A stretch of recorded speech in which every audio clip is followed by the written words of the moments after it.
So, root zero solutions to polynomials could come in three forms. What are three types of solutions you could get to a quadratic equation? Okay, good job here. I'll say rational, which is to say it could be a ratio of integers. For example, 3/2, -2, 0, 5/4. Those are rational numbers, ratios of real numbers or of integers, all right? It could be irrational. What kind of irrational number typically comes out of the quadratic formula? Square root of 2, 1 plus the square root of 2 over 3, that kind of thing. Those are irrational numbers, usually roots that are ugly. And last but not least, hey, you got one. Atta kid. All right, imaginary. Depending on the case. Irrational and imaginary solutions often come out of the quadratic formula. Because of the plus or minus, they come in pairs. So rarely do you just get root 2 as a solution. It's usually positive root 2 and negative root 2 as a solution that came together to make some cleaner original problem. You follow? A polynomial of degree n has exactly blank solutions.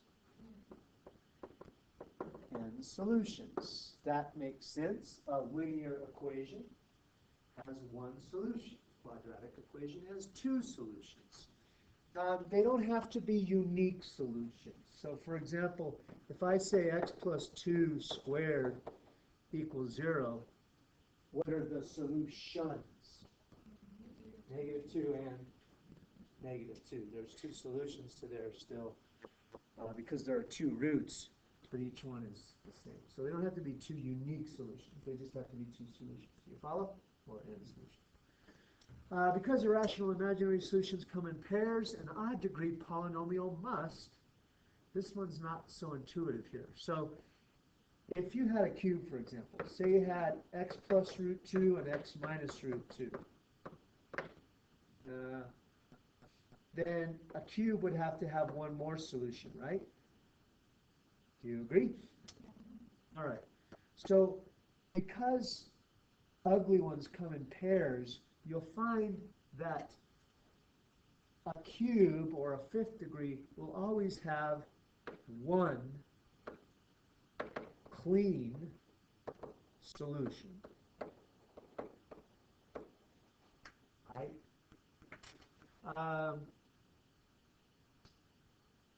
Real. I'll call that real. Right? Think about it in terms of the graph. Doesn't a cube graph have to go up on the right and down on the left? So is it possible that a cube graph never has at least one place it crosses the axis, or is it have to cross the axis? Has to cross the axis. Is that true for parabolas? Do they have to have a real solution? Okay, so you can see that when you're odd, talking graphically, it has to cross the axis at some point. That means it has to have a real solution if it's odd power. All right, so when you go to solve an equation, factor if possible. Remember factoring by grouping. That's this case. If you had, say you wrote down x cubed minus x squared minus x plus 1. There's a sometimes there case called factoring by grouping. You remember how to factor by grouping? Think of it like local greatest common factors. In those first two terms, what's the greatest common factor? X squared, leaving you with x minus 1. Now when you go to factor here, you want it to be also x minus 1. So instead of taking out a 1, you take out a -1. So that then you could say, well, now they both have another greatest common factor. And you could eventually get it all the way down to 3 roots. That's factoring by grouping. Do you recall that? Does that look familiar? Okay. If it's not obviously factorable like factoring by grouping, then you first of all gather possible rational roots. There have been a question or two in the homework lately about rational roots theorem. Possible rational roots come from combinations of the factors of the last number over factors of the first number. Let me give you an example. If I had 3x cubed plus 5x minus 7, then the possible roots would be combinations of factors of the last. So what are the factors of the last number? 1 and 7. And factors of the first are 1 and 3. So if I were going to then synthetically divide, the things I would try are positive or negative combinations of 1, 1/3, 7, 7/3. And that's only 8 things to synthetically divide by. That's not too bad. Right? All right. After you come up with the possibilities, then you synthetically divide looking for a zero remainder. If you get a zero remainder, then you write it factored form. You take out that factor and solve what's left. So let me give you some, let's practice here. Does this, let's start with obvious. Does that factor by grouping? Could I use factoring by grouping it? Let's try it. See if it works. Factoring by grouping doesn't always work. Let's see if it works. What can I take out here? X squared, leaving me with x minus 4. What can I take out here?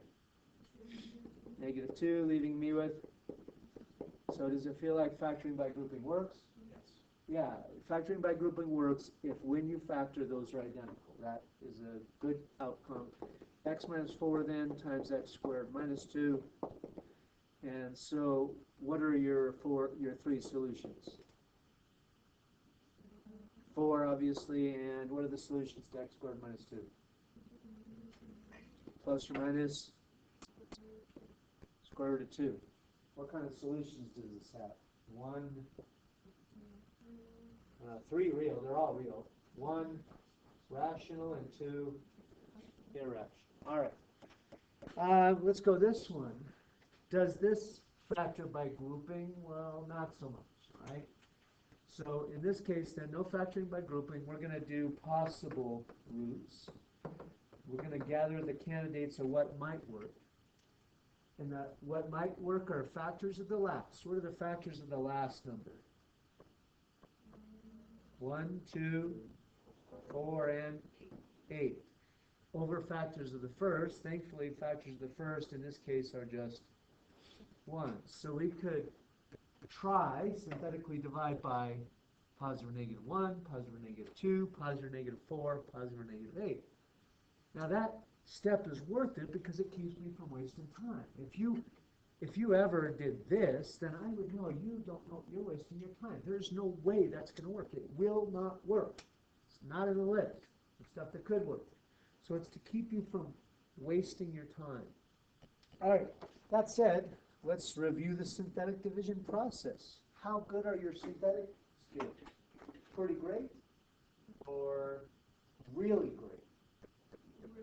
Really great. All right. So let's say we divide by 1, which goes in the box here. What goes in this top line? Do you remember?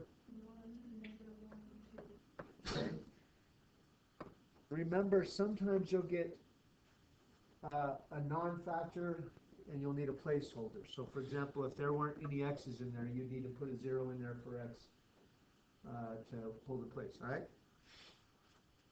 What is the algorithm or process of synthetic division? Bring down the 1, then multiply, record it in the next column, and add to get 0. Then you multiply, record it in the next column, and add to get 2. Multiply 2 times 1, record it in the next column, and add. And what does that tell me? Is that good? That is bad. 1 is not a root. This is what I'm looking at. This needs to be 0. If it's not 0, then you fail. All right? So, going through, what else to try? What else do you want to try? 2. Let's try 2. If I try 2. Now, I don't care if you erase this. There's also called with stacked synthetic division. I'm not your pre-calculus teacher, so I'm not going to go through any of that. I'm just going to rewrite and go here. If you try 2, let's see. 2, that's 1, 2, that's 4, 8, and 0. Bubby. That's a 0 remainder, that's a success, yeah? I know up here I said synthetically divide. If a 0 remainder is found, then rewrite the polynomial. You could say then that this equation is the same as x minus 2, because when you divide by 2, that means 2 is a 0, and therefore x minus 2 is the factor. You follow? And when I divided x minus 2 out, this is the depressed equation, or what's left. Well, if I took a cube and factored out an x to the first, then what's left for the rest? X squared plus x plus 4, right? Now, surely 2 is a root, and we're good to go there, but even better, now that I have a quadratic, I can use the quadratic formula to find any other roots. That's what's going to make it possible to find square root of 2 or square root of 7. I'm never going to synthetically divide by the square root of 7. I wouldn't see that. You get those by using the quadratic formula on the leftovers, right? So x is -1 plus or minus 1 minus 4, 1, 4, if I'm not mistaken. Check me on that. So I'm getting -1 plus or minus square root of -15. Okay? Do you agree? Okay? Which is square root of 15. You can't square root a negative. That's imaginary. And so my solutions are x equals 2, -1 plus or minus root 15I over 2. How many solutions total did I find? 3. And does that match what a cube should have? Yeah, 3. If it's cube, it should have 3 solutions. If it's a 4th degree power, you should have 4 solutions, and so on. All right? Does that make sense? Does that ring the bell? Look familiar? Okay, cool. All right. Really quick, just reviewing the shapes of polynomial graphs. That's another polynomial idea. If it's x to an even, whether it be x to the 2nd or x to the 4th or x to the 6th, doesn't it have to go up and up on the outside? Because taking a negative to an even power should be positive. So on the left side, it's definitely going to go up, and on the right side, obviously positives to an even power are going to be up and up. What if you take x to an odd power, though? Well, positives, they're going to go up, but the negatives to an odd power will go down. So up on the right, down on the left. If you put a negative outside, that causes a reflection, so instead of going up and up, it'll go down and down. And a negative outside the x to the odd causes reflection, so instead of going down and up, it'll go up on the left and down on the right. Now, what about in between the end behaviors? Let's talk max number of turns. X to the first has how many turns? None. It doesn't take any turns. Silly, it's a line. What about x to the 2nd? How many turns? 1 turn. What about x to the 3rd, which could look like this, but could look like that? How many turns? Max. Max number of turns. It says max number of turns. What's the most turns it could take? 2 turns. So looking at the connection here between the power and the number of turns, it feels like x to the nth could take up to n minus 1 turns. Talk about how that makes sense with calculus in a minute. All right, basic graph shapes. Y equals ax plus b is a line. A, depending on if it's positive or negative, could cause the line to slope up or down, right? Ax squared plus bx plus c is certainly a parabola, and depending on the a, b, and c, that would affect where the parabola is. A cube has possible shapes of this, or 1 flat spot, or even 2 flat spots. You follow? X to the 4th could take just 1 turn. It could take 1 fake turn and then another real turn, or it could take up to 3 turns.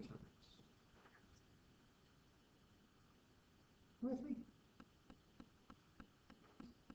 All right, now let's talk calculus. Finally get into some calculus. For a line, what's the derivative?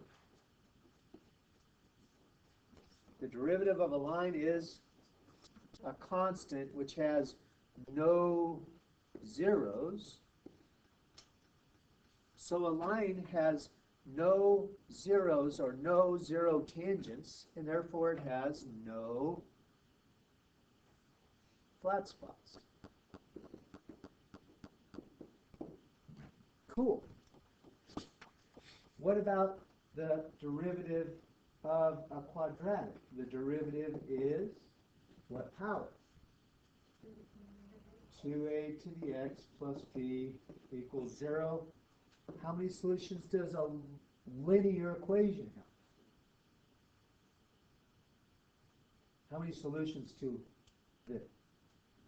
One solution. Now when I am setting the derivative equal to 0 and solving it, I'm saying where's the derivative? 0. Where's the tangent slope? 0. Where is the tangent? 0 means horizontal tangents. So I'm saying there is one horizontal tangent when there's a parabola. When you have a quadratic, the most number of zeros you can have is 1. When you solve a cube, isn't it x to the squared-ish? Yeah? X to the squared-ish. X to the second, yeah? All right. Now, a parabola or a squared equation could have a couple different solutions. What if this parabola had no real zeros? Then that would imply no tangent slope zeros. Which of these graphs would have no tangent slopes equal to 0? The first, second, or third? The first has no places where the tangent slope is 0. Couldn't a parabola also have one real 0? For example, if it was just like x plus 2 squared, all squared, wouldn't that be one root? Well, which of those graphs would it have? Would indicate that the derivative had one real 0. Well, if it has one real 0, that's one tangent slope of 0. That's there. Couldn't a quadratic also have two real solutions? Two real zeros means two tangent slopes equal to 0. And that surely is this guy because there are 1, 2 bases. And so a cube can take up to 2 turns because that's what the power of the derivative would indicate. The most a derivative of a squared could have is 2 zeros. Likewise, a fourth degree, the derivative is x cubed. Couldn't that have at most 3 zeros? And therefore 3 places where the derivative is flat, or at most 3 turns. So when we say the most a parabola could do is 1 turn, it's not just because they said that's the rules. Okay. It's because the derivative has at most 1 real 0. You follow?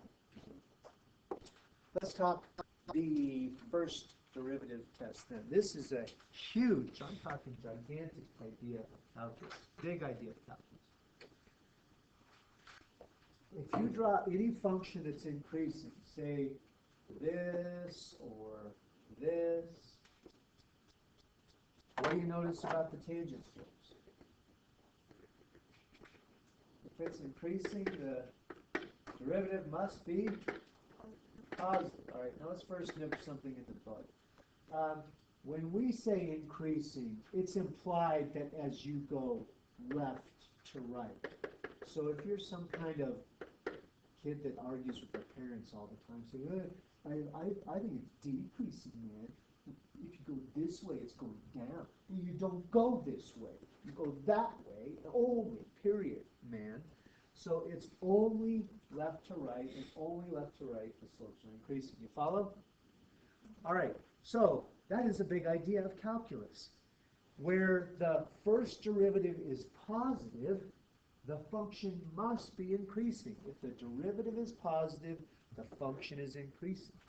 And by the same token, if the derivative is negative, the function is decreasing. And let's add in there, if the derivative is 0, there is a horizontal tangent.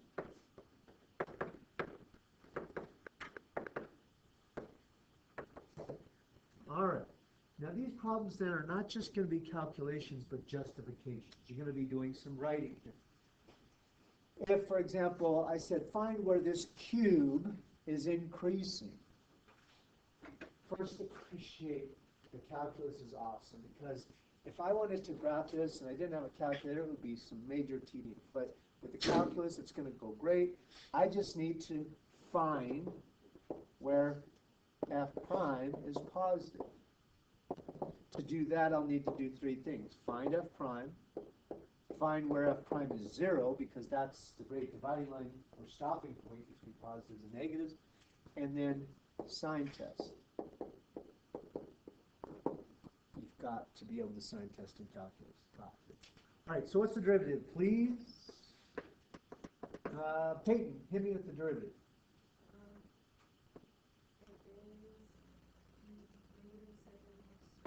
Negative 7x squared. I agree. I agree. Perfect. All right. Now we're going to set that equal to 0. And what do you want to do in terms of solving it?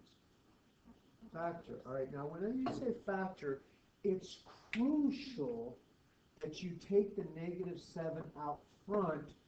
Do not divide this out.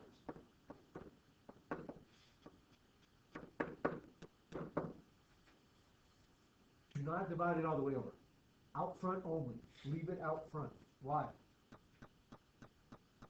Will it change my zeros if that's there or not there? No. Will it change my sign test if it's there or not there?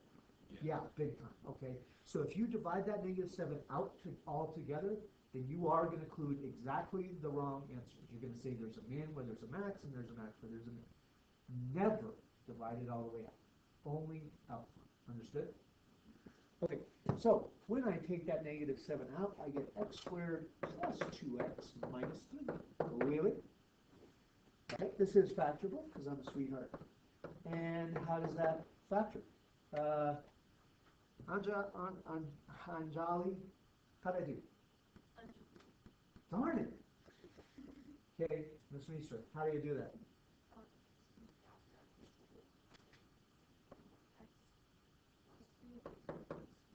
Beautiful. All right, cool. So where are your zeros? Kelsey, where are your zeros then? Negative 3 and positive 1. Okay, so let's place negative 3 and positive 1. And let's talk f prime. And we're also going to talk about below what f is doing. Just you won't always be doing that, but I just want to do a little communicating. All right, so give me a test point in the far left region. Maggie, give me a test number below negative 3. Okay, so negative 4. If I put in negative 4, I get a negative 7, a negative, and a negative. 3 negatives is negative. Now, if the derivative is negative, what does that imply about the original function's slopes? The slopes are negative, so the function is decreasing. Okay? Now, at negative 3, the slope is 0. So what does that imply about the shape of the derivative, or the original function at negative 3? The derivative is 0, the graph goes flat. Okay? Now give me a test point between negative 3 and 1, Ms. Harrington. 0 works well. So if you do 0, you get negative, positive, negative. That's 2 negatives, which is positive. That implies the derivative positive implies the function is what? Increasing. At 1, what's the derivative? 0, which implies the original function's graph, not the derivative graph. The function graph goes flat. And a test point after 1, let's see, what point do you use after 1, and what sign do you get as an outcome? 2, I agree, works. And what did you say? Negative. Which implies if the derivative is negative, that means the function is decreasing. Does that kind of jive with what you would expect? A negative x cubed would look like that? Yeah, that makes sense. All right, now let's answer the question. Where is the function increasing? Well, we would go increasing everywhere where the derivative is positive. So let's answer with a complete statement. I want to say that f is increasing on the interval -3 to 1, not inclusive. We're going to go not inclusive there because at -3, it's flat. It's neither increasing nor decreasing. And at 1, same deal. Let's justify that. Why do you say that? F is increasing on -3 to 1 because the derivative is positive, because f prime is positive. Now that's a pretty common justification statement, and I will require you to justify. The AP test obviously requires you to justify your statements. That's how it should read. Please be careful with the nouns here. It is very common for students to get these mixed up. So they might say something like f prime is increasing because f prime is positive. No, the function is increasing because f prime is positive. Or f is increasing because f is positive. No, f prime is positive, right? The easier one by far is if they give you a graph. So this is the graph of f prime. Be very, okay, read very carefully. It says you're given the graph of f prime. Find where f is decreasing. It's tempting. I guarantee you the most common thing for students to do is say, oh, well, there you go. It's decreasing there and there. Does the question say find where f prime is decreasing? No, it says find where f is decreasing. So this graph is not to be looked at like, I don't want to know where this is decreasing. This is f prime. I use f prime to answer the question, but it's not just find where this is decreasing. Use the idea. F is decreasing where f prime is negative. F prime is negative where the f prime graph is below the x-axis. Isn't that where f prime has negative values? Where the f prime graph is below the x-axis. So we'd say f is decreasing on what interval or intervals? Give me one interval where the function is decreasing. -2 to 0. And we don't have to justify it both times. We're just going to give the whole answer and then justify it at the end. And where else? 1, 2. Is it negative infinity or infinity? Are you given the y values or the x values? The x values. And so isn't that 1 to positive infinity? Yeah, left to right. Because why? Because the derivative is negative. And we got that from below the x-axis, but you didn't have to say that in the justification. You with me? All right. Now, the first derivative test. This is the part it's not actually a test in your class. It's a test for a certain outcome. All right. If the sign of the first derivative changes from positive to negative, think about that in terms of the function. If the first derivative was positive, then what does that mean about the function? It's increasing. And then if the derivative goes negative, what does that mean about the function? Decreasing. What did you hit there if you went from first derivative positive to first derivative negative? There's a max there. So you can find maximums and minimums without your calculator. It's actually quicker to do it without your calculator if you know calculus in most cases. Okay? If the sign of the first derivative changes from positive to negative, you must have seen a relative maximum. Now, relative is an important word we'll talk more about later, but here's a cube graph, yeah? At A, that's a relative maximum, or often called a local maximum, because in its little area, or its little neighborhood, it's the greatest value. But is it the absolute greatest y value ever? No. Okay, so this wouldn't have an absolute maximum. All it would have is a local or relative maximum at A, right? If the sign of the first derivative changes from negative, which implies the function is decreasing, to positive, which implies the function is increasing, then you must have hit a relative min. What if the derivative is just 0, but then doesn't change signs? So, for example, the derivative was positive, then 0, then positive. Is that an extrema at all? No, it's not a min or a max. It's just a fake you out kind of thing. Okay? So let's talk about how this looks like in action. It says find the x values where the extrema of this occur, justifying with the first derivative test. So we're not going to pick up our calculator now to find mins and maxes. We're going to do this with calculators. First, find the first derivative, f prime. F prime is what? Negative 4x cubed plus 9x squared, and the constant goes away. Do you all concur? All right. Now we're going to find the zeros. That's one type of critical number. Okay. So if I set that equal to 0, negative 4x cubed plus 9x squared equals 0, what kind of algebra would you do? Factor out an x squared. Okay. Giving me negative 4x plus 9 inside, yay? In terms of zeros then, your zeros are at x equals 0 and at x equal 9/4 or negative 9/4, which is it? Be careful. 9, it's positive 9/4. Do you agree? Okay, cool.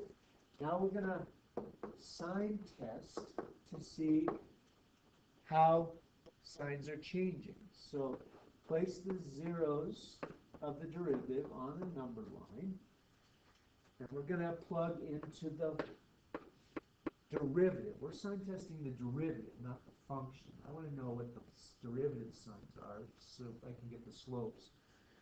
All right, so say we tried negative 2 in factored form. Negative 2 squared would still be positive. But negative 2 in here, actually, what would that be? Negative 4 times negative 2 would be positive, plus 9 is positive. So it feels like below 0, the signs of the derivative are positive. So what does that mean f is doing? Increasing up to 0, where it goes flat. All right? Give me a test point between 0 and 9/4. 1.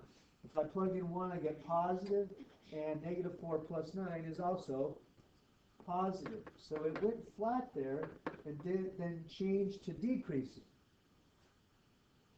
Well, no, the derivative is still positive, so it went back to increasing. And that's because that 0 was square. It didn't change signs there. We know that around a squared term, there's no sign change.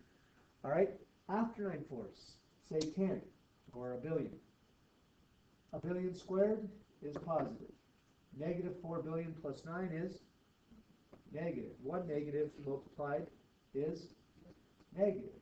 If that's the case, then the function must be decreasing.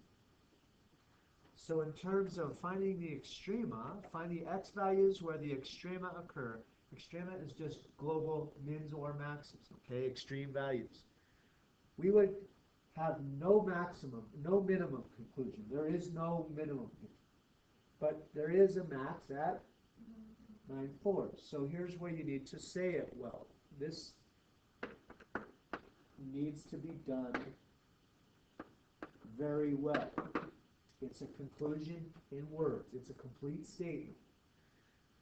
You'd say something like, f has a max at x equal 9/4. Because, how do I know it has a max? Because now it's called the first derivative test. So students want to say because the function went increasing to decreasing. Totally true. But how do you know it went increasing to decreasing? Because the derivative went positive to negative. So you cite the original clause, not the kind of after effect. You say because f prime changed positive to negative. That's the first derivative test. You test the sign of the first derivative to see what kind of extreme it is. All right? You with me? This is what the conclusion should read like. I will say this over and over, but write yourself a note. Never use pronouns. Always include a subject. These are the common errors people do. They'll say, F has a max because positive to negative. What the freak? What's positive to negative? You actually need a subject. What's positive to negative? All right? You never say, it has a max because it goes positive to negative. That means nothing. No pronouns. Understood? All right. Here we go then. You try. Find the x values where the extrema occur. Justify your conclusions. Feel free to talk it over. If you're confused or need it started, let me know.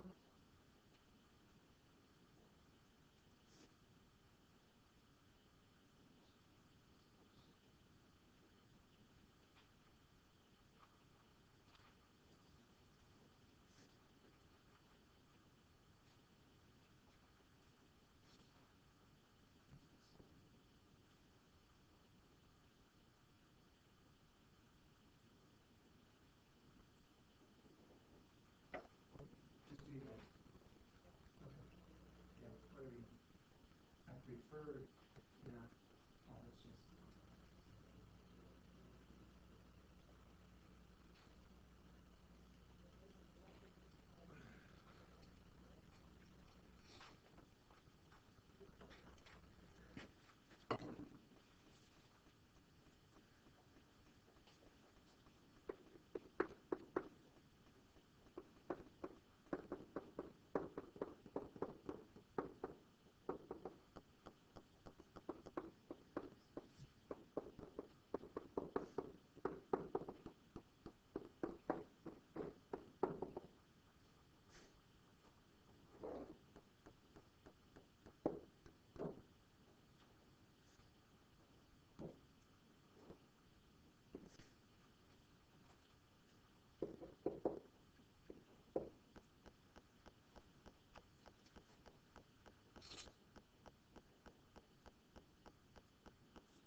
Bless you. Bless you.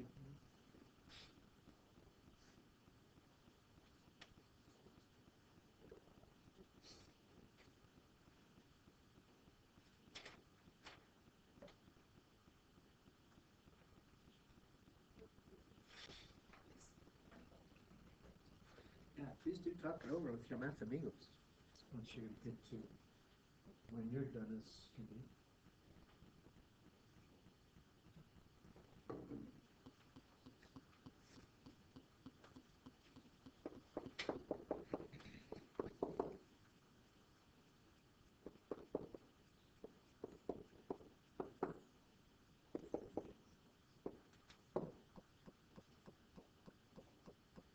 Do you agree with my zeros? Negative 13, 0, and 1?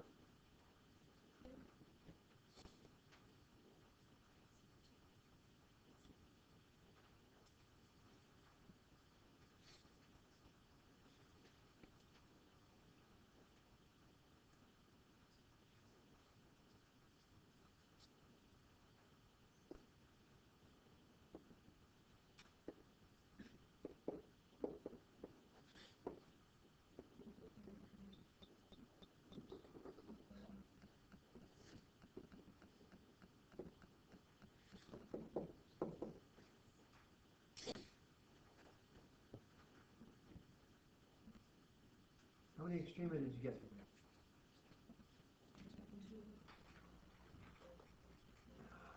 Okay. At 0, did you get a derivative changing sign from negative to positive? That means the function was negative slope and positive slope. So at 0, there is or at negative 13, there is a min.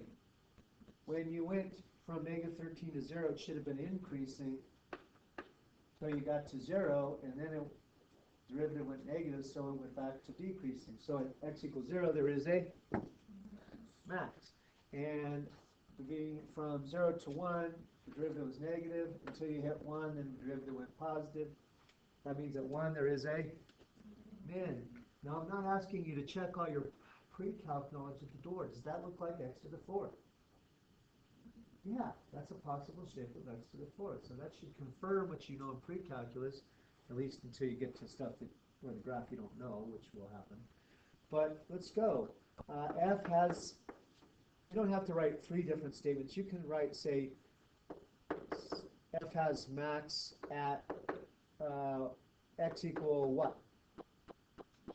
0, because why? F prime changes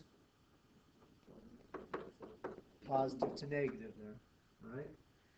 F has minimums, 2 of them, has mins at x equal negative 13 and 1. You don't have to write statements separately for them. Negative 13 and 1 because F prime changes from negative to positive. Now, I'm not writing the words positive and the words negative. I will cut some corners there. That is allowed on the AP test, by the way. If you want to be super safe and say the words, that's fine too. But it is allowed to say positive. You with me? How's this going? Let's go to the graph then, a case like this. This is the graph of F prime, not F. Please. I'll say it 100 times, but there's still going to be people that screw that. Okay, that's the derivative graph, not the F graph. So when I say find the extrema, don't say, hey, there's an extrema, because I'm not asking for the extrema of F prime. Okay, I don't care about the extrema of that graph. I want the extrema of F, which is not shown. Okay? So how the heck do I use this? Well, check it out. Here, the derivative went positive before negative 3. Then at negative 3, the derivative is 0. So the original function graph, which is not shown, went flat. And then the derivative was negative. Well, if the derivative went positive, flat, negative, then there must have been a max at x equal 3. F has max at x equal negative 3. Why? Because the derivative F prime changed from positive to negative. Okay?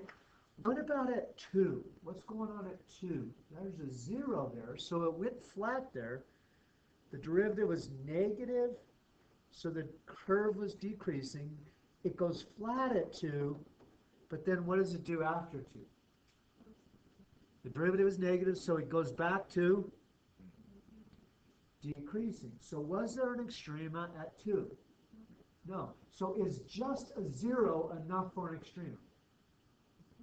No, it's got to be more. It's got to be a sign change. There's got to be a sign change. There's not an extrema here.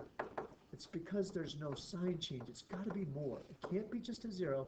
It's got to be a sign change. What about at 5? Is anything going on at 5? What? The derivative goes negative to positive. Sorry. If you have, I'll take, what's the homework this today? 32? If you want to turn 32 in tomorrow, you can. I'll have all day to answer questions tomorrow. If it's done, turn it in today. That's fine. Thank you. So to see you come back later. I think those are all done. Okay. I don't want to like. So yeah, whenever you come by for the rest of it, that's Yeah. fine. I just only spaced on like Like I did. No, I just thought of it and then I got a negative answer. But it's harder if with their curriculum you like do one of the types of problems like once. Yeah. So it's like there's specific problems that you forget how to do. It's really good practice for all of us. As much as I know science is spiraling, it's just because they don't do it all. You'll get used to it. Yeah, I mean, a lot of it was, like you said, like pretty easy. There were just like, I think, like, I missed 2 questions.